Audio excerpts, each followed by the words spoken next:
Hi friends, நம்ம இன்னைக்கு பயிற்சி 6 3ல் 5வது கணக்கு பார்க்க போகிறோம். வீடியோவை ஸ்கிப் பண்ணாமல் பாருங்கள், அப்போ தான் நான் சொல்லித்தரது உங்களுக்கு தெளிவாக புரியும். இப்போ பாருங்கள், 5வது கணக்கு. ஒரு கலங்கரை விளக்கத்தின் உச்சியிலிருந்து எதிரெதிர் பக்கங்களில் உள்ள 2 கப்பல்கள் 30 டிகிரி மற்றும் 60 டிகிரி இறக்க கோணத்தில் பார்க்கப்படுகின்றன.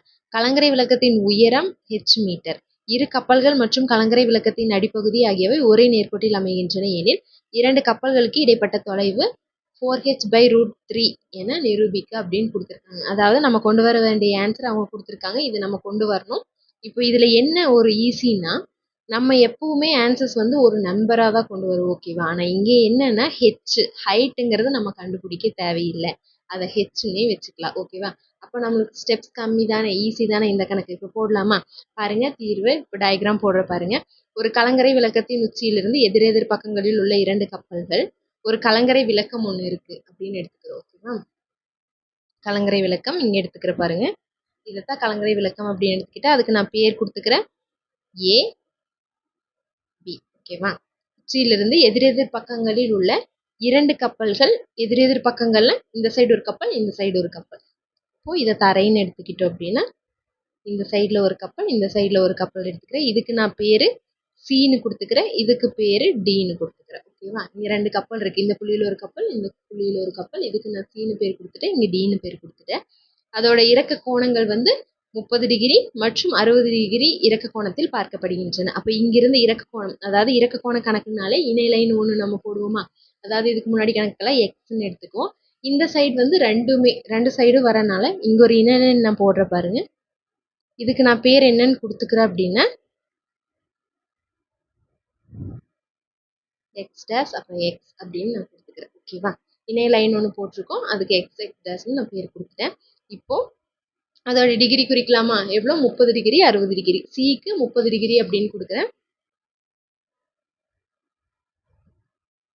இங்கே 30 டிகிரி அப்படின்னா ஒன்று விட்ட கோணங்கள் இசட் வடிவத்தில் இருக்கும். அப்போ இங்கே 30 டிகிரின்னா இங்கேயும் 30 டிகிரி தான். ஒன்று விட்ட கோணங்கள் சமமாக இருக்கும். அப்போ அடுத்து இதுக்கு எவ்வளோ டிகிரி கொடுத்துருக்காங்க? 60 டிகிரி. இங்கே இந்த கப்பலுக்கு 60 டிகிரினா இங்கே 60 டிகிரி கொடுக்கும்போது இங்கேயும் இசட் வடிவம் பாருங்க, இந்த இடத்துலையும் 60 டிகிரி தான், ஓகேவா? அடுத்து கலங்கரை விளக்கத்தின் உயரம் ஹெச் மீட்டர் தான் கொடுத்துருக்காங்க. ஸோ அதை நான் அப்படியே தான் வச்சுக்க போகிறேன், ஏன்னா ஹெச் நம்ம கண்டுபிடிக்க போகிறதில்ல, ஆன்சரும் நம்ம ஹெச்சில் தான் கொண்டு வரணும். இங்கே ஹெச் மீட்டர், ஓகேவா? அடுத்து இங்கே பாருங்க, இரு கப்பல்கள் மற்றும் கலங்கரை விளக்கத்தின் அடிப்பகுதி ஆகியவை ஒரே நேர்கோட்டில் அமைகின்றன. அந்த மாதிரி தான் நம்ம டயக்ராம் போட்டுக்கிறோம். ரெண்டு கலங்கரை விளக்கத்தோட அடிப்பகுதியும் 2 கப்பலும் ஒரே நேர்கோட்டில் தான் இருக்குது. அடுத்து 2 கப்பல்களுக்கு இடைப்பட்ட தொலைவு தான் கேட்குறாங்க. தொலைவு எவ்வளோ? இந்த 4h/√3ங்கிறத நிரூபிக்கணும். அப்போ இந்த 2க்கும் இடைப்பட்ட சிடிங்கிற டிஸ்டன்ஸ் தான் நம்ம கண்டுபிடிக்கணும், ஓகேவா? இப்போ இதில் பாருங்க, இங்கே ஒரு செங்கோண முக்கோணம், ரெண்டுமே செங்கோண முக்கோணம் தான். இங்கேயும் செங்கோண முக்கோணம் தான், இங்கேயும் செங்கோண முக்கோணம் தான். நான் ஒரு சைடு மட்டும் போட்டுட்டேன், ஓகேவா? இப்போ எடுத்து எழுதணுமா? எடுத்து எழுதும்போது நான் ஆல்ரெடி சொல்லியிருக்கேன், நான் எல்லா கணக்குகளுக்குமே ஒரே மாதிரி தான் எழுதிட்டு இருக்கேன். ஃபர்ஸ்ட் ஹைட் எழுதணும், அடுத்து இடைப்பட்ட தொலைவு எழுதணும், அடுத்து ஒன்றுவிட்ட கோணங்கள் லைன் சொல்லணும். அதுக்கப்புறம் நம்ம போட்டுக்கிற டயக்ராம்ல ஒரு செவ்வகம் வந்துச்சு அப்படின்னா செவ்வகத்தோட அந்த ஆப்போசிட் சைட்ஸ் ரெண்டும் ஈக்குவல்னு சொல்லணும், ஓகேவா? இவ்வளோதான். அதில் நான் லைனாக இப்போ எழுதுற பாருங்க. ஃபர்ஸ்ட் என்ன சொல்லுவோம்? உயரம் சொல்லுவோமா? உயரம் என்ன எடுத்திருக்கோம்? கலங்கரை விளக்கம். ஃபர்ஸ்ட் கலங்கரை விளக்கத்தின் உயரம்,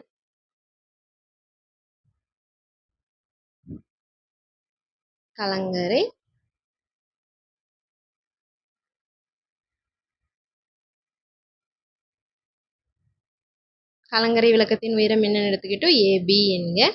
ஏபிங்கிறது ஹெச்னே அவங்க கொடுத்துட்டாங்க. AB equal to H. அடுத்து என்ன சொல்லணும்? இந்த 2 கப்பல் இருக்குன்னு சொல்லணுமா? அப்போ சி மற்றும் டி என்பன இடைப்பட்ட தொலைவு தான் சொல்லுவோம். அது சொல்றதுக்கு முன்னாடி இங்கே கப்பல் இருக்குன்னு சொல்லிட்டு தான் இடைப்பட்ட தொலைவு சொல்லணும். அப்போ சி மற்றும் டி என்பன கப்பல்கள் இருக்கும் நிலைகள்.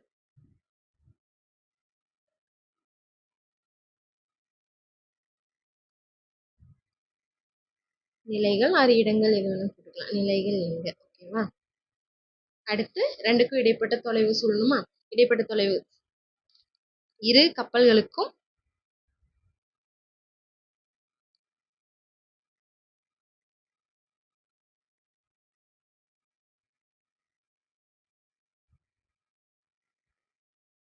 இடைப்பட்ட தொலைவு சிடி என்க. இப்போ நம்ம உயரம் சொல்லியாச்சு, இடைப்பட்ட தொலைவு சொல்லியாச்சு. அடுத்து என்ன சொல்லுவோம்? ஒன்றுவிட்ட கோணம் சொல்லுவோமா? இங்கே நான் என்னென்னு எடுத்திருக்கேன்? எக்ஸ் டேஷ்னு ஒன்றையும் எக்ஸ்னு ஒன்றையும் எடுத்திருக்கேன். அப்போது இங்கே பார்க்கும்போது X dash A C, X dash A கோணம் X dash A C equal to 30 degree. அதே தான் கோணம் ஏசிபியும், ஏசிபி. ஓகேவா? அடுத்து இதுக்கு பார்க்கும்போது எக்ஸ்ஏடி, கோணம் எக்ஸ்ஏடி ஈக்குவல் டு எத்தனை டிகிரி? 60 டிகிரி ஈக்குவல் டு கோணம் ஏடிபி. அதாவது கோணம் எதுக்கு வருதோ அதுதான் நடுவில் எழுதுவோம். அப்போ கோணம் ஏடி. ஓகேவா? இது சொல்லியாச்சு. இப்போ நம்மளுக்கு டயக்ராம்ல செவ்வகம் எதுவும் இல்லை, அதனால அந்த 4th லைன் நம்ம எழுத இப்போ எடுத்து எழுதிட்டோம். அடுத்து என்ன பார்ப்போம்? செங்கோண முக்கோணம் பார்ப்போமா? ஃபர்ஸ்ட் இந்த சைடு செங்கோண முக்கோணம் எடுத்துக்கலாம். இதில் எடுக்கும்போது எப்படி வரும்? செங்கோண முக்கோணம் ஏபிசியில் பி தான் செங்கோணம், அதனால பி தான் நடுவில் வரணும்.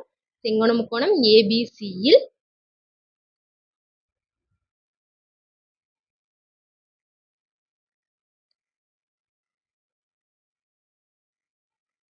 செங்கோண முக்கோணம் ஏபிசியில் கோணம் இருக்கிறது எதுக்கு? சிக்கு. அப்போ சி தான் இங்கே நடுவில் வரணும்.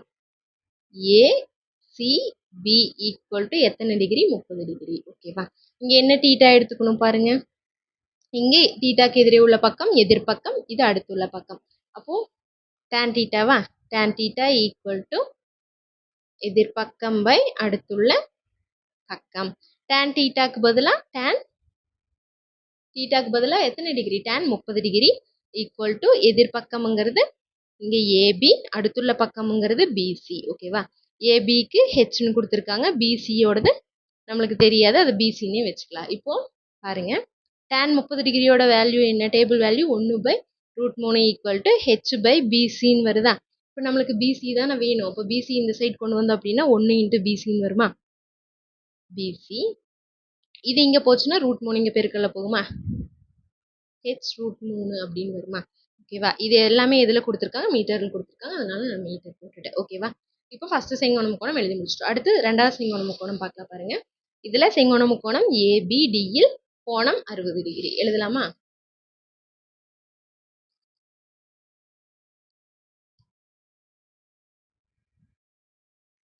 செங்கோண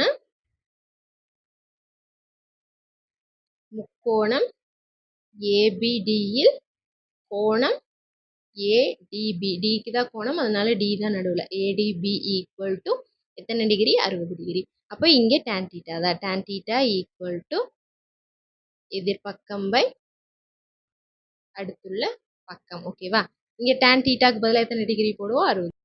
அப்போ tan 60 டிகிரி ஈக்குவல் டு இங்கே எதிர்பக்கம்ங்கிறது அதே ஏபி தான், அடுத்துள்ள பக்கம்ங்கிறது பிடி.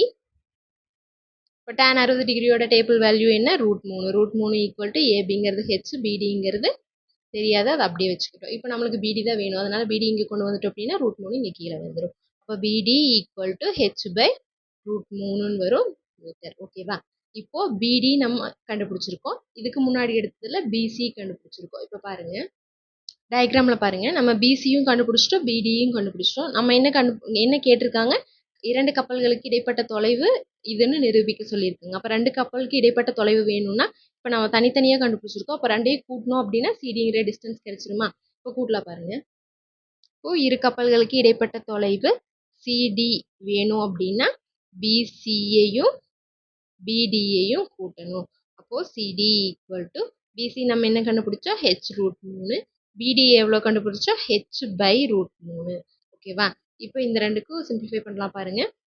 இங்கே √3 பொதுவாக எடுக்கணும் அப்படின்னா கீழே √3 பொதுவாக எடுத்துக்கிறோம். அப்போ இங்கே √3ஆல் கீழே இல்லாதனால கீழேயும் மேலேயும் பெருக்குவோமா? பெருக்கணும் அப்படின்னா இங்கே என்னென்னு வரும்? h√3 இன்ட்டு இந்த √3ஆல் பெருக்குவோமா? ப்ளஸ் இங்கே ஹெச், √3 கீழே இருக்கனால வெறும் ஹெச் மட்டும்தான் வரும். அதாவது கீழே √3 பொதுவாக எடுத்திருக்கோம், இப்போ இங்கே இல்லாதனால மேலேயும் கீழேயும் √3ஆல் பெருக்குவோம். இங்கே ஆல்ரெடி √3 இருக்கனால எதுவும் பண்ண வேண்டியதில்லை, ஹெச் மட்டும் போட்டுக்கிறோம். ஓகேவா?